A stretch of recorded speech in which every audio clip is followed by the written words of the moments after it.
Je le rappelle, cette pandémie nous a appris, nous a enseigné deux choses. Nous a enseigné que nous étions toujours exposés aux maladies à transmission, les maladies, on n'a pas que les maladies aiguës, mais les maladies chroniques et l'ère des pandémies n'est pas finie. Mais aussi, nous a montré que nous étions très dépendants, que notre souveraineté sanitaire dépendait beaucoup de l'étranger. Et que même quels que soient vos moyens financiers, je dis bien quels que soient vos moyens financiers, ce n'était pas un problème simplement de moyens financiers, on n'avait pas accès aux vaccins, on n'avait pas accès à un certain nombre de produits.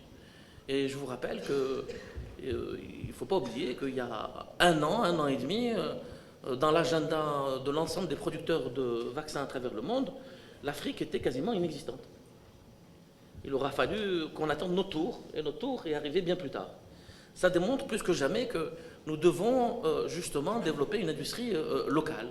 Une industrie, pas parce que nous devons nous refermer sur nous-mêmes, mais qu'en cas de problème, en cas de pandémie, il faut que nous ayons une production locale et il faut que le levier donc, de l'achat public, des centrales d'achat, mais aussi des différents fonds mondiaux, je parle du Fonds mondial de la santé. Fonds mondial de la santé, on parle de 4 milliards d'euros chaque année qui sont consacrés au paludisme, à la tuberculose et au sida, et qui touchent essentiellement notre continent. Et 80% de cette manne-là est contrôlée par le PNUD à travers la plateforme d'achat de Stockholm. Il faudrait qu'on favorise l'achat de ces produits en Afrique. La cérémonie de lancement officiel du salon revêt pour le gouvernement du Sénégal un intérêt particulier.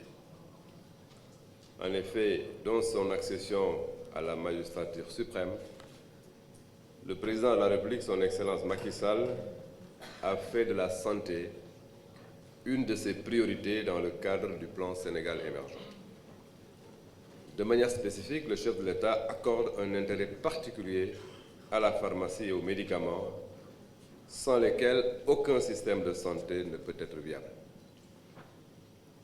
Cette option s'est traduite ces dernières années par les nombreux efforts déployés par le gouvernement pour promouvoir l'industrie pharmaceutique locale, pour lutter contre le trafic illicite des médicaments, mais aussi pour adapter le cadre juridique et institutionnel de la pharmacie.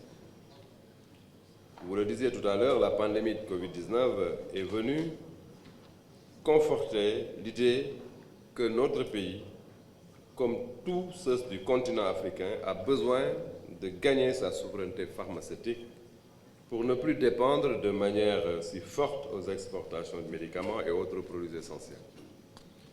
Je crois que de ce point de vue, votre intervention nous donne effectivement l'occasion de nous rendre compte que le même diagnostic est aussi fait chez vous.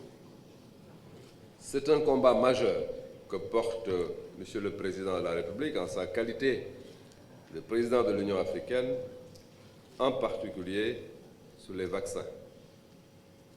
Ainsi, en rapport avec le bureau opérationnel de suivi du plan Sénégal émergent, mon département a organisé à partir du mois d'octobre 2021 un important atelier sur l'industrie pharmaceutique.